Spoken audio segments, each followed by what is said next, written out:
വയനാട് പുൽപ്പള്ളി ജനവാസ മേഖലയിൽ വീണ്ടും കടുവയിറങ്ങി. മുള്ളൻകൊല്ലി സ്വദേശി തോമസിന്റെ കാളക്കുട്ടിയെ കടുവ കൊന്നു.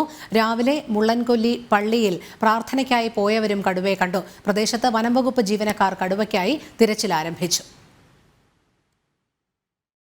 ഒരു മാസത്തിലധികമായി വയനാട് പുൽപ്പള്ളിയിലെ ജനങ്ങൾ കടുവാ ഭീതിയിലാണ്.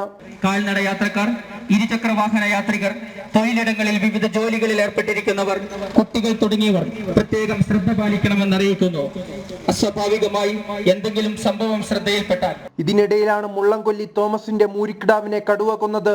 ഇന്ന് പുലർച്ചെ തൊഴുത്തിൽ പശുവിനെ കറക്കാൻ എത്തിയപ്പോൾ മൂരിക്കിടാവിനെ കാണാത്തതിനെ തുടർന്ന് നടത്തിയ അന്വേഷണത്തിലാണ് 200 മീറ്റർ അകലെ സമീപത്തെ കൃഷിയിടത്തിൽ പാതി ഭക്ഷിച്ച നിലയിൽ മൂരിക്കിടാവിന്റെ ജഡം കണ്ടെത്തിയത്. തിരിച്ച് ഞാൻ വീട്ടിലേക്ക് വരുന്ന വഴി തൊട്ടടുത്ത നെയ്ബറായ കാക്കനാട്ട് തോമസ് ചേട്ടൻ പറഞ്ഞു, എൻ്റെ മൂരിക്കിടാവിനെ കാണുന്നില്ലെന്ന്. അപ്പം ഞാൻ പറഞ്ഞു, ഇതിങ്ങനെ കടുവയാണ് പിടിച്ചത് എന്ന് പറയുകയും ഫോറസ്റ്ററെ അറിയിക്കുകയും അവർ വന്ന് തെരച്ചിൽ നടത്തി. മംഗലത്ത് ജോയിയുടെ വീടിൻ്റെ കമുകുന്തോട്ടത്തിൽ വെച്ച് മൂരീനെ 19 കിലോയുള്ള മൂരീൻ്റെ പകുതി മുക്കാൽ പാവവും തിന്ന് തീർത്ത നിലയിൽ കണ്ടെത്തുകയാണ് ചെയ്തത്. രാവിലെ മുള്ളൻകൊല്ലി പള്ളിയിൽ പ്രാർത്ഥനയ്ക്കെത്തിയ പ്രദേശവാസികളും കടുവയെ കണ്ടു.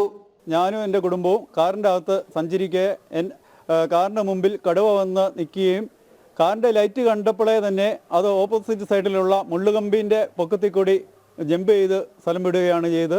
വനപാലകർ സ്ഥലത്തെത്തി കടുവയ്ക്ക് തിരച്ചിൽ നടത്തിയെങ്കിലും കടുവയെ കണ്ടെത്താൻ കഴിഞ്ഞില്ല. തുടർന്ന് പ്രദേശത്ത് കൂടും ക്യാമറ സ്ഥാപിക്കുവാൻ വനംവകുപ്പ് അധികൃതർ തീരുമാനിച്ചു. ജനം, വയനാട്.